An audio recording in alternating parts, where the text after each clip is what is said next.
আসসালামু আলাইকুম ওয়া রাহমাতুল্লাহি ওয়া বারাকাতুহু। সম্মানিত ভিউয়ার্স, এখন আমি আলোচনা করব মানব জীবনের জরুরি মাসাইল। উল্লেখ্য যে বান্দার কর্ম ও আমল আক্রান্ত শরিয়াতের বিধিবিধানগুলো 10 প্রকার, যথা 1 নম্বর ফরজ, 2 নম্বর ওয়াজিব, 3 নম্বর সুন্নাত, 4 নম্বর মুস্তাহসান, 5 নম্বর মুস্তাহাব, 6 নম্বর হালাল, 7 নম্বর হারাম, 8 নম্বর মাকরুহ তাহারিমা, 9 নম্বর মাকরুহ তানজি, 10 নম্বর মুবাহ। 1 নম্বর ফরজ। কুরআন হাদিসের অকট্ট দলিল দ্বারা প্রমাণিত বিধানকে ফরজ বলা হয়। ওজোর ব্যতিরিকে ফরজ পরিত্যাগকারী ব্যক্তি ফাসিক ও শাস্তির যোগ্য।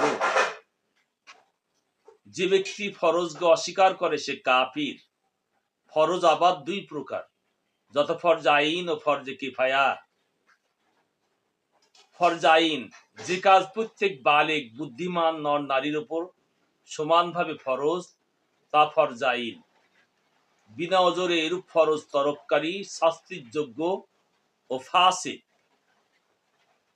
যেমন 5 ওয়াক্ত নামাজ, জুমার নামাজ, রমজানের রোজা, মালের যাকাত ও হজ ইত্যাদি।